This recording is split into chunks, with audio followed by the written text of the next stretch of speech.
having someone help you through this process, knows what they're doing and organize it, is super valuable, because the last thing you want to do is Do it all have to yourself. handle all this yourself when you're trying to keep it together emotionally. You're listening to Advise with Rick Lucchini. All right, Hamilton.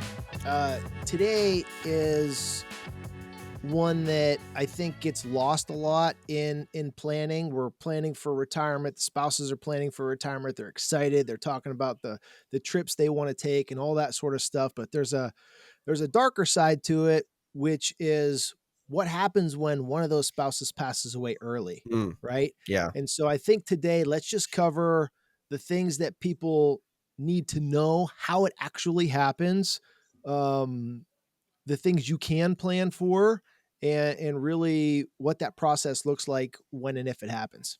No, that's a great idea. I think, to your point, like nobody thinks that's going to happen to them, but I mean, Yeah. how many times does that happen to somebody we knew personally or a client? I've had clients this year personally, multiple clients who, within the first 5 years of their retirement, they lose a spouse, and so Yeah. it's not something we like to talk about a lot when we're starting to do retirement planning, but always in like the back of my mind, I am trying to crunch numbers to make sure that this scenario works just Yeah. as well if it's only one person doing it as it does if we have both of them, because there's some things that are different. What do you think are some of the first big things that you look for to say, hey, we want to make sure we cover this base in case a Yeah. spouse Well, passes away early in retirement? I mean, the obvious one is just income, right? Yeah. How much income and cash flow is going to change? And the first one is Social Security is going to change, and we're going to talk about just briefly how that actually happens, so the people listening know and can Sure. really just do the mental math in their head. And this is becoming less uh, of an issue, but how much of that income is derived from a pension? Yeah. Uh, we do have some. I mean, still, teachers, state employees are still coming out with pensions, but uh, those two things are going to affect the surviving spouse's income. And Mm, depending on the numbers, it could be quite a bit. yeah. So the very first thing that I do is I literally in my plan kill off each spouse independently early, and then look at that cash flow plan beyond, and just test it to see, can you make it if that happened tomorrow? And if Mm, not, how do we adjust for it? And that could be adjusting future spending. That could be implementing some life insurance, that sort of stuff. But usually, it's just going to be looking at the income. And so to put a bullet on that, why don't you just tell people how Social Security works? Is pretty simple, but I'm finding that a lot of people don't actually understand how that works and when your spouse dies. no, that's a great question, Rick. There's the simple way to think about it is that when one spouse concludes their retirement, then you're going to get basically the larger of the two benefits. So you're not, so if you had, husband's making 2,500 a month Social Security, wife's making 2,000, husband passes away early, then she's going to get a one-time widow's benefit, like $250 Yeah. from Social Security Administration, and then she's going to get the difference between her benefit and his. Yeah. So it's kind of important because you need to know that if you're, if a lot of your spending for just like your what I've heard people call your minimum dignity floor, or just like the bare amount that you need to cover food and medicine and clothing and your housing and all that stuff. If you're counting on two Social Securities, and it doesn't really work without two, then you might have a problem if That's you right. go down to just one, because you might get the larger of the two. Yeah, you'll get that, but you're not going to get both of them stacked together. So Yeah. And that can so create a pinch. you stack on a pension, depending Yeah, on, and a lot of people are coming trying to make the pension decision. They didn't make it already.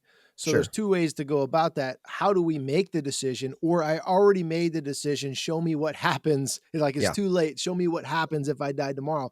But when if you haven't made the pension decision yet, you do have some options. One would be take a higher amount for your life only and hope that you live a long time. There's the other kind of standard ones would be take a little bit less, and if you die early, your spouse continues to get 50% of that. And there's all different kind of percentage combinations in between, but those are the two most popular. What about taxes? It's something that gets missed a lot as well. The change Yeah. from going joint to single? Let's talk about how that could affect someone's plan in retirement. That's a good point, yeah, because I mean, you think about it, let's say, you know, most people kinda get that, hey, if you have married filing jointly, your standard deductions double, you know, a lot of your thresholds are higher for things like your Medicare IRMA, Yeah. numbers and stuff like that. So, there's a lot of things that are very beneficial for 2 people, especially if you're not, like if you're pretty frugal and you're not spending overly lavishly. But if your spending is kind of at a baseline with you and your spouse and you're like, "Hey, if we go down to one person, we're not cutting our spending in half, right? Maybe we're cutting our spending by 20 or 30% because Yeah. we still got to pay property taxes, things like that. So that happens, and all of a sudden, your standard deductions cut in half. Yeah. Your Medicare IRMA is reduced, so that threshold's reduced, so you have a chance of potentially paying the higher Medicare Part B premiums. Yeah. You're in a situation where unless you have a really weird situation, then your tax filing status is gonna change, at least the year after your spouse passes away. There's an exception to this if you have, like, minor children who are living at home, but that usually does not apply to people who are retired. Occasionally, but not often. Yeah, I think that's super important and often gets missed because if you're doing it right, you should have a few things in place going into retirement, and especially in Yep. the first couple of years. An income plan and a tax plan, and those two things should work together. Yeah. Okay. So what you're saying is when a spouse passes away, the income plan doesn't dramatically change, Yeah. right? So now if part of my income plan is drawing 40 or 50 or, it doesn't matter what the number is. Let's say $50,000 a year out of my Sure. portfolio and 90% of that portfolio is taxable. The only thing that really changed is now I don't have as favorable of a tax status on that $50,000 because Yeah. my deduction is lower, my IRM is higher, all that sort of stuff. Maybe you guys you had a 10-year Roth conversion plan, all this stuff that was around taxes, and now your thresholds have dramatically dropped and you need to revisit and rebuild that tax plan based on the new numbers, or else you're going to have some big surprises in the first couple of years. Something that you just said reminded me of a meeting I had. And so when I just got through kind of my spring surge meetings, and one of our clients, you talk about spending doesn't go down when it's just one Yeah. person. Sometimes people are actually planning for spending to go up. And I've had this with multiple clients, but I had a couple recently who, as we're talking together, the wife says, "Hey, listen, if he passes away first, I need to pull out 3, 4, 500,000 to go buy a house to be closer to some of my adult children." Yeah. So this is a situation where, like most families, 95% of their money is in pre-tax Yeah. 401k IRA money. So we're looking at, hey, that $400,000 house could cost you six, seven, $800,000 depending on your Yeah. situation. So we're building in a plan where, guess what? We have a 10-year term life insurance policy. Yeah. We have some taxable money that was not invested that we're putting to work now. And Yeah. we're doing $20,000, $30,000 Roth conversions every year over the next 10 to 15 years, Yeah. so that by year 14 or 15, we have enough money inflation adjusted so that if husband passes away, wife can go cut a check for that second house Yeah. without having to pull it all out of her IRA and Yeah. messing up her Social Security taxability, messing up her Medicare Part B premiums, and messing up her tax plan completely. But And that just a lot of people don't have the foresight to think about that 10, no, 15 years that early, and they just get goes screwed. back. Yeah, that goes back to the very beginning where we're just say, add this to your plan. Yeah. Like literally mock out what happens if husband dies tomorrow. What happens if wife dies tomorrow? It'll help you make some decisions today Mm. to financially be set up for that, because then once that happens, if you didn't have a strategy, you didn't have a plan for it, there's a lot of scrambling going on. So we've done plenty of episodes on estate planning and beneficiaries and all that sort of stuff, so we're not going to beat that up, but just go quickly on one of the other things that does happen, and talk a little bit about registration of accounts and beneficiaries, and hopefully avoiding probate and things like that when Yeah. there's still a surviving spouse. Every state's different, but Yeah, typically, you have a spouse pass away. Any assets that they have that don't have a beneficiary or a transfer on death or a payable on death or that are not in a trust, those assets are going to go through probate typically. I had a call with a lawyer recently, and she was telling me about a situation with a couple where the husband passed away. He didn't have a will, and in their situation, there was a surviving wife, and three minor children, and the judge, the probate judge in the state where she practices, determined that the house went to surviving wife and three minor children in equal shares, which just made a really huge snafu when they went to go sell the house and buy another house. It's like, yeah, well, now my three kids own more of the house than I do. Now, I yeah, know this is a show about retired people, but the point is, if you haven't done planning and anticipated this happening, you could be in a situation where money that you need, especially, hey, old 401k with no beneficiary, I'm going to need that yeah, for whatever. It's got to go through probate, or you have a very difficult time getting your hands on those funds and just bringing a traumatic situation to resolution. That's how I'll say yeah. that. And really, for things like the house and the vehicles that aren't jointly owned. By the way, you can jointly own a vehicle if you don't know that.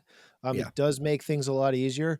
But for things like the house and whatever else, to avoid long lost cousins coming out of the woodwork, or uh, a messy, maybe one of your kids is going through a divorce, and Yeah. now all of a sudden there's assets up for grabs. Like, things can happen. Having just literally a will, the first sentence in that will is very simple. All after expenses, all assets go to my surviving spouse, Sure.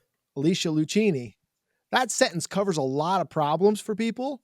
But what we're saying, to even avoid having to access that, update your beneficiaries on all your accounts, Yeah. make accounts joint when you can, put transfer on deaths on them. More and more accounts are able to do that, like even just simple banking accounts and things like that.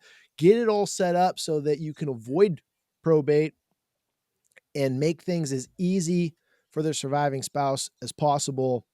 And I think And if that's you're really listening to where. this, make No, sure go that ahead. you redo your will and list Alicia Lucchini as the person who you're leaving Yeah, everything to. yeah, that's all All you have to listeners. do. Yeah, All but listeners. but That's right. but really, it's quite simple, and it gets messed up. And Yeah.